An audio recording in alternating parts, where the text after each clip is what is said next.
Pero tú, cuando ores, entra en tu cuarto, cierra la puerta y ora a tu Padre en secreto. Y tu Padre que ve lo que haces en secreto te dará tu premio. Mateo capítulo 6, versículo 6. La Comunidad Cristiana de Crecimiento Integral y su pastor Jairo Cruz te invitan a escuchar el Manual del Maestro, la instrucción de vida. Muy buenas noches, un gusto estar con ustedes nuevamente en esta semana. Que el Señor me les bendiga. Una alegría poder compartir a través de estos medios virtuales el consejo de la palabra del Señor, el estudio de la palabra de Dios, que es lo que hemos venido haciendo durante todo el tiempo, primero de cuarentena y ahora que estamos saliendo y haciendo la vida fuera de las casas, eso sí, con mucho cuidado, con muchas precauciones, distanciamiento físico, tapabocas todo el tiempo, lavado de manos permanente, todo con el propósito de culminar o de evitar la propagación de este COVID-19. Bienvenidos a nuestro estudio bíblico de la palabra del Señor. En esta oportunidad seguimos desarrollando un extraordinario tema que son las parábolas de Jesús. Y hoy precisamente vamos a hablar de un punto muy actual que es el reino de Dios y las parábolas. Mucho se escucha en el ambiente sobre el reino de Dios. Pues aquí vamos a entender hoy qué es el reino de Dios y cómo Jesús utilizó las parábolas para enfatizar y para enseñarnos lo que desde su perspectiva debería ser el reino de Dios. Entonces, todos bienvenidos. Recordemos que martes y jueves tenemos este tiempo devocional a las 8 de la noche. Es un pequeño espacio durante la semana donde nos encontramos, donde aprendemos la palabra de Dios. Los días sábados también estamos desarrollando un Zoom para todos los que quieran. El sábado pasado vimos un tema extraordinario que es el Pentateuco. Y el próximo sábado estaremos viendo los libros históricos. Puedes inscribirte a nuestro WhatsApp de la comunidad y allí te va a llegar el link para que puedas participar de estas enseñanzas que estamos desarrollando ya de manera un poquito más cerrada para todos los que se interesan por el estudio de la palabra de Dios. Bienvenidos todos. Entonces dispongámonos para estudiar este texto que es palabra de Dios, contiene la palabra de Dios. Imaginémonos en los tiempos de Jesús lo que era que el Señor contara cada parábola. Las que hemos leído no nos demoramos más de 1 minuto o 2 minutos leyéndolas. Pues no era así en su tiempo. La palabra tiene un tiempo de redacción, pero hubo un momento de tradición oral y un momento donde sucedieron los hechos.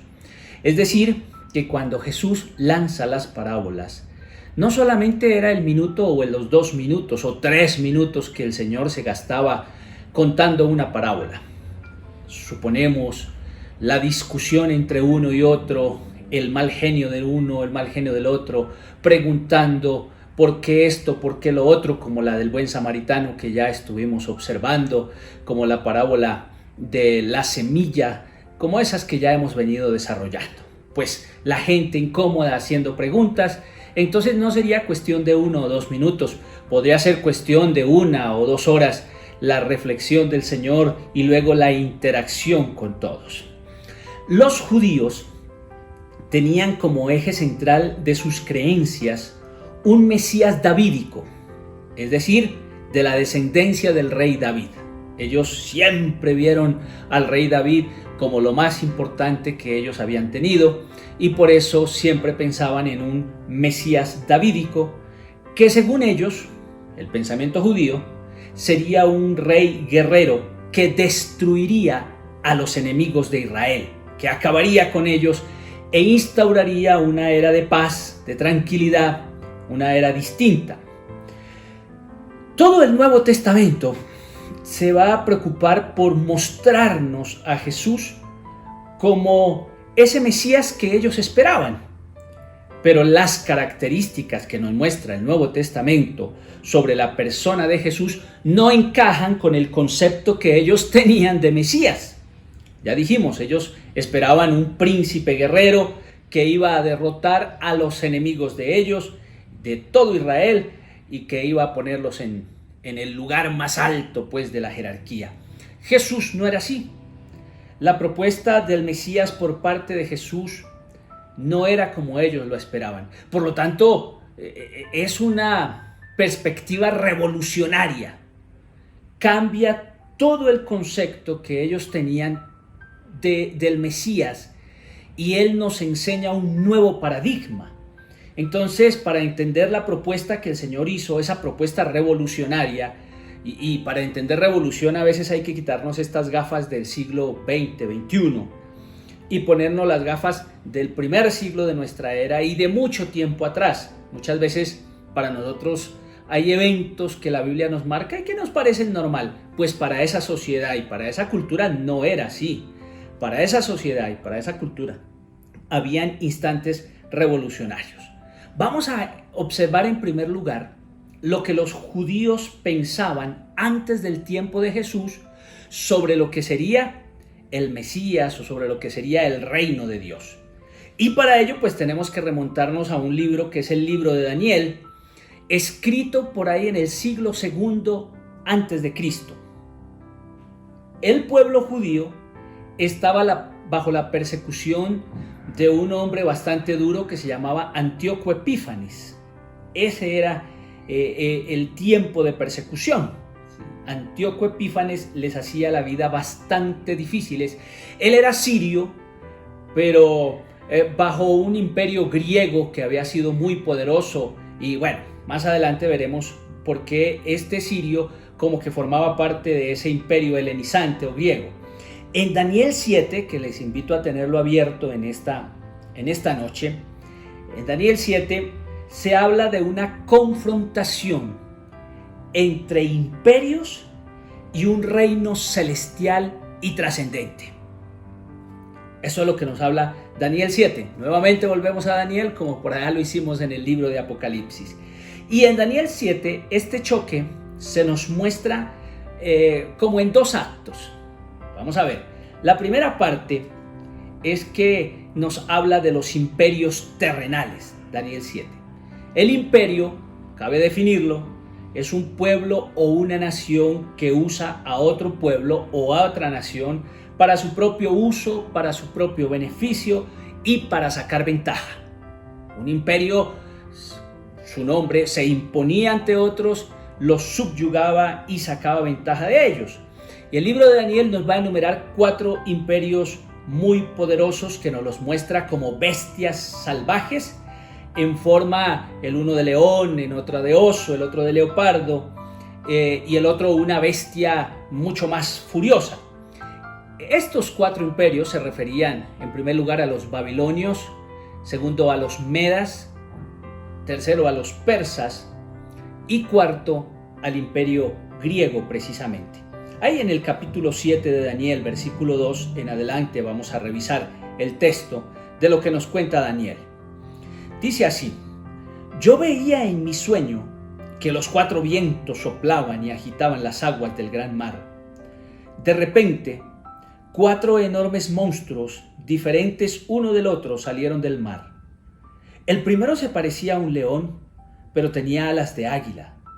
Mientras yo lo estaba mirando, le arrancaron las alas, lo levantaron del suelo y lo apoyaron sobre sus patas traseras, poniéndolo de pie como un hombre, y su cerebro se convirtió en el de un ser humano. El segundo se parecía a un oso alzado más de un lado que de otro, el cual tenía 3 costillas entre los dientes, y oí lo que le decían: anda, come toda la carne que puedas. El tercero se parecía a un leopardo, pero con 4 alas en la espalda. También vi que tenía 4 cabezas y que se le entregaba el poder. El cuarto monstruo que vi en mis visiones era terrible, espantoso y de una fuerza extraordinaria. Tenía dientes de hierro. Todo lo devoraba y destrozaba y pisoteaba las sobras. Era un monstruo diferente de todos los que yo había visto en mi sueño, y tenía 10 cuernos en la cabeza. Entonces aquí se nos enumeran los 4 imperios que hasta el tiempo de los 2 siglos antes de Cristo habían pasado y habían sido bastante fuertes y tenían subyugado al pueblo de Israel. Imperio babilónico, los medos, los persas y los griegos. Bueno, pues bien, en los cielos, el eterno anciano, que así nos lo representa la palabra del Señor en el libro de Daniel, reúne un gran tribunal de justicia y de juicio. Y allí va a haber como el juicio o el dominio de estas fieras terribles, que se les va a arrebatar ese poder, esa autoridad, y se les va a condenar por Dios. Daniel capítulo 7, versículo 9. Dice: seguí mirando hasta que fueron puestos unos tronos y un anciano se sentó.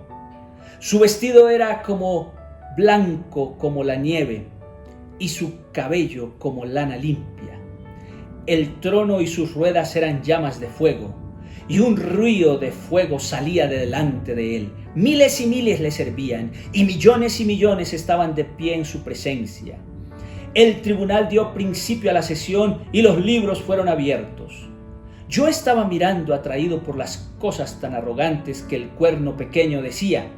Y mientras estaba mirando, mataron al monstruo y lo despedazaron y luego lo echaron al lago para que se quemara.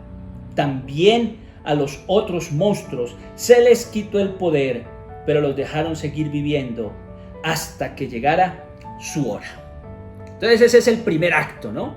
Se nos muestra 4 monstruos, bestias que representan los imperios, y se nos muestra también al anciano de cabellos blancos, de un trono de fuego y bueno, todo lo que se nos muestra allí, haciendo juicio y destruyendo ese poder tan fuerte que tenían estos imperios.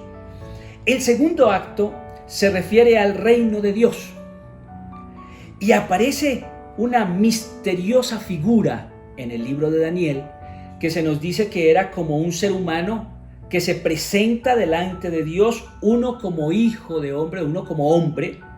Capítulo 7, versículo 13 dice que él seguía viendo estas visiones en la noche y de pronto vi que venía entre las nubes alguien parecido a un hijo de hombre, el cual fue a donde estaba el anciano y le hicieron acercarse a él, al anciano.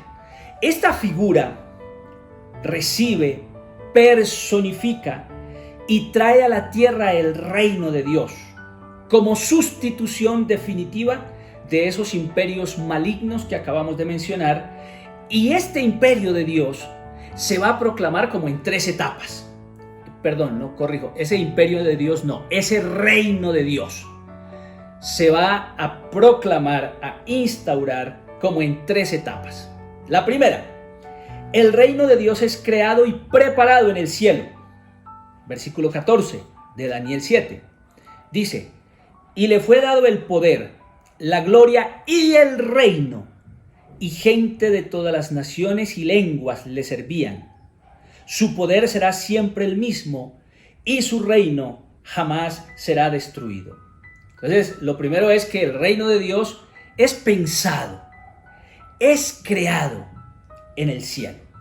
La segunda etapa es que ese reino de Dios es conservado precisamente en el cielo.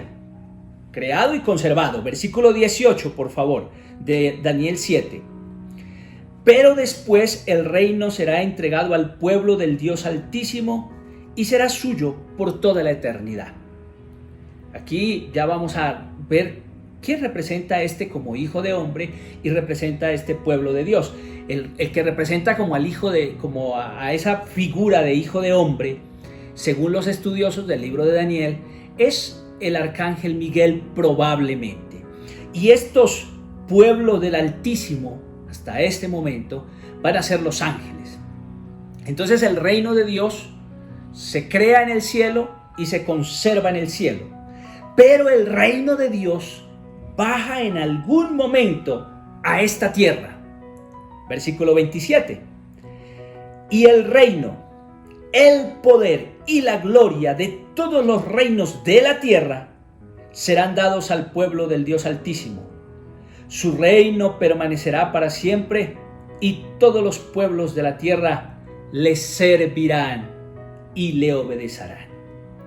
Entonces, está en el cuidado de uno como un ser humano ese reino de Dios para el libro de Daniel.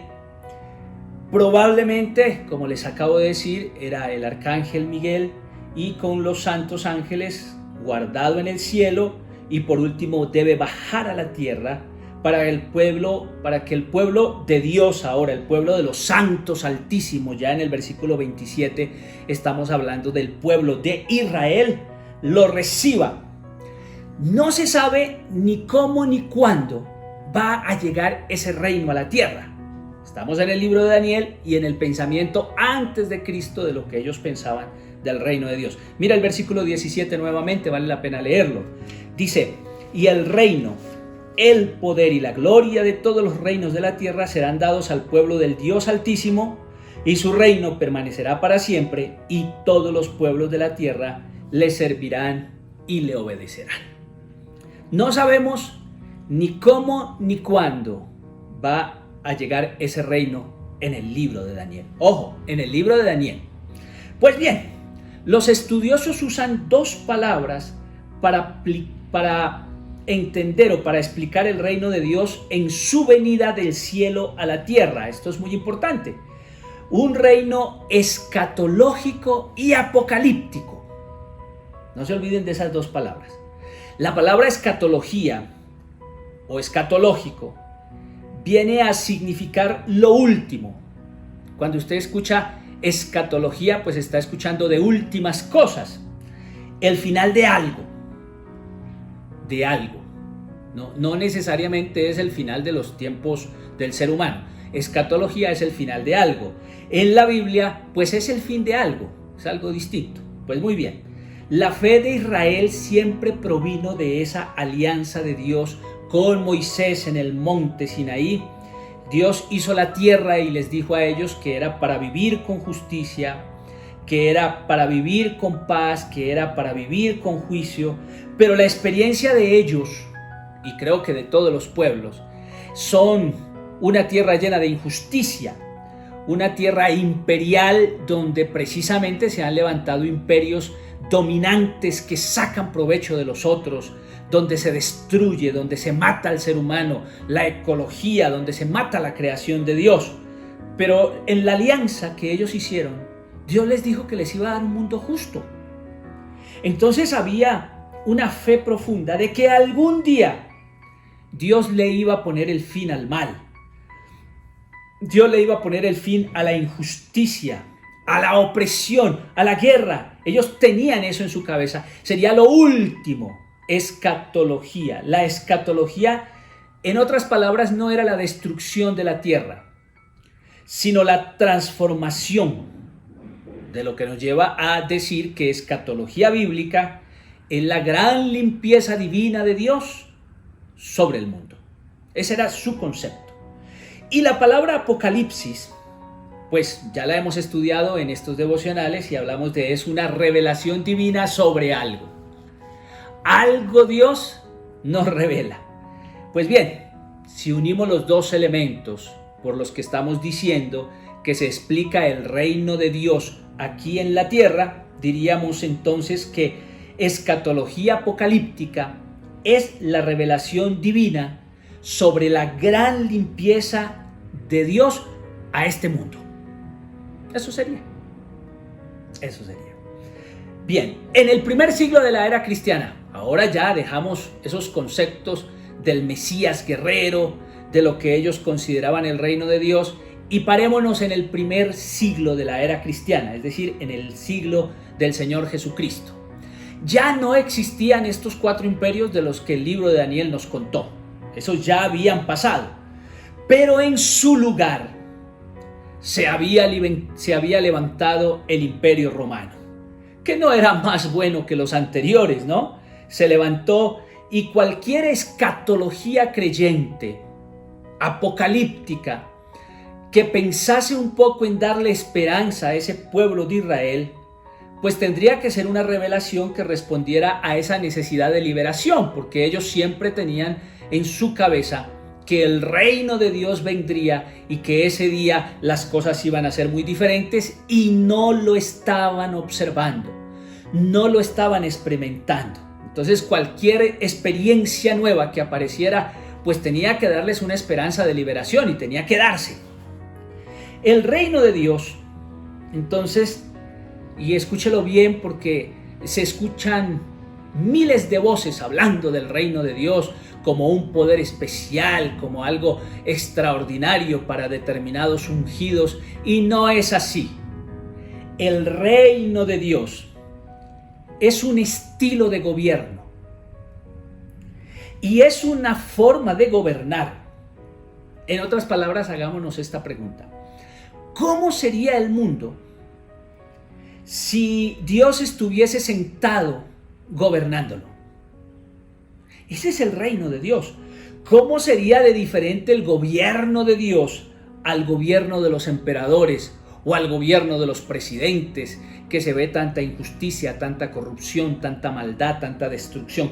¿Cómo sería? Pues cuando hablamos de reino de Dios, estamos hablando de eso, es un estilo de gobierno. ¿Cómo sería este mundo si el que estuviese sentado gobernando fuera Dios?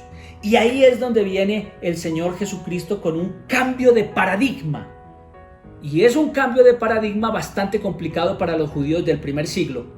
Pensemos un poco en Juan el Bautista como el representante de la forma antigua de ver el reino de Dios, y Jesús como el representante de una nueva forma de ver el reino de Dios. Ya lo vimos un poco. Entonces Juan el Bautista, su concepto antiguo era: el reino de Dios es inminente, va a ocurrir en un momento, en un instante, va a ser pronto. Cuando veían tanta injusticia y tanta maldad, siempre los judíos estaban diciendo: el reino de Dios va a aparecer pronto y ese Mesías liberador va a acabar con todo esto. Pues Juan el Bautista dice: el reino de Dios es inminente, va a ocurrir pronto. En segundo lugar, el reino de Dios es intervencionista. Es decir, de un momento a otro, Dios va a aparecer y con su poder va a instaurar el reino de Dios. Eso creía Juan. Y en tercer lugar, va a ser violento. Un Dios vengador viene a castigar. Miremos un poco los conceptos de Juan en el Evangelio según San Mateo, capítulo 3, versículo 7. Va a ser muy interesante ver las diferencias entre Juan y Jesús. San Mateo 3:7 dice así: pero cuando Juan vio que muchos fariseos y saduceos iban a que los bautizara, les dijo, mire cómo hablaba Juan: raza de víboras, ¿quién les ha dicho a ustedes que van a librarse del terrible castigo que se acerca? Pórtense de tal modo que se vea claramente que se han vuelto al Señor, y no presuman diciéndose a sí mismos: nosotros somos descendientes de Abraham, porque les aseguro que incluso a estas piedras Dios puede convertirlas en descendientes de Abraham. El hacha ya está lista para cortar los árboles de raíz. Todo árbol que no da buen fruto se corta y se echa al fuego. Pues esa era la predicación de Juan el Bautista, bastante fuerte, ¿verdad? Juan era entonces de un reino de Dios inminente, va a ocurrir pronto, intervencionista, de un momento a otro Dios se va a meter, y violento. Dios va a llegar y va a castigar a todo mundo por su pecado. Ahora miremos la propuesta de Jesús. Jesús dice: no, el reino de Dios no es inminente, es presente, ya llegó. Mire, Lucas capítulo 17, miremos Lucas capítulo 17, por favor. Versículo número 20 y 21. Dice: los fariseos le preguntaron a Jesús cuándo había de llegar el reino de Dios. Y él les contestó: la venida del reino de Dios no es algo que todo el mundo pueda ver. No se va a decir: aquí está o allí está, porque el reino de Dios ya está entre ustedes. Mira la diferencia. Miremos también el capítulo 16, versículo 16, que nos apoya la idea. La ley y los profetas llegan hasta Juan. Desde entonces se anuncia la buena noticia acerca del reino de Dios y a todos los que se les hace fuerza para que entren. Ya se está anunciando la noticia del reino de Dios. Y el capítulo 11, allí mismo de Lucas, versículo número 20, dice: porque si yo expulso los demonios por la mano de Dios, eso significa que el reino de Dios ya ha llegado a ustedes. Entonces, es claro que para Juan el reino de Dios va a llegar de un momento a otro. Para Jesús no va a llegar de un momento a otro. Está aquí, presente, ya llegó. No es inminente, ya llegó. En segundo lugar, no es intervencionista. De pronto, de la noche a la mañana, Dios aparece como lo pensaba Juan. No, el reino del Señor, el reino de Dios para Jesús es colaborativo. En otras palabras, la gran limpieza no va a ocurrir sin Dios, pero tampoco va a ocurrir sin nosotros los seres humanos. Y de allí es donde viene la pedagogía de las parábolas. Ahí es donde tenemos que poner el punto. Jesús nos enseña pedagógicamente cómo nosotros ayudamos a que el reino de Dios se instaure aquí en la tierra. Por eso ya empezamos a ver unas parábolas de ejemplo, empezamos a ver parábolas de desafío como la del buen samaritano, ¿cierto? Que son parábolas que dice, ve tú y haz lo mismo. ¿Qué es lo que quiere decirnos? Pues el reino de Dios necesita que tú participes de él activamente. No es intervencionista, no es que Dios va a ser así, no, es que se va a ir construyendo con Dios y con nosotros. Y en tercer lugar, no es violento. Miremos San Mateo capítulo 5, versículo 44 y 45. San Mateo 5, 44 y 45. Dice así. Dice, pero yo les digo, está hablando Jesús, amen a sus enemigos y oren por los que los persiguen. Ese es el versículo 44, 5, 44 y 45 también. Así ustedes serán hijos de su Padre que está en el cielo, pues el que hace que su sol salga sobre malos y buenos y manda la lluvia sobre justos e injustos. Lucas capítulo 6, versículos 27 y 28. Lucas 6, 27 y 28 dice así. Pero a ustedes que me escuchan les digo, amen a sus enemigos, hagan bien a los que los odian, bendigan a quienes los maldicen y oren por los que los insultan. Claramente la perspectiva y el modelo que Jesús viene a traer es totalmente distinta. No es inminente porque ya el reino de Dios está aquí. No es intervencionista porque nosotros debemos colaborar en la construcción del reino de Dios. Y no es violento porque debemos amar y perdonar.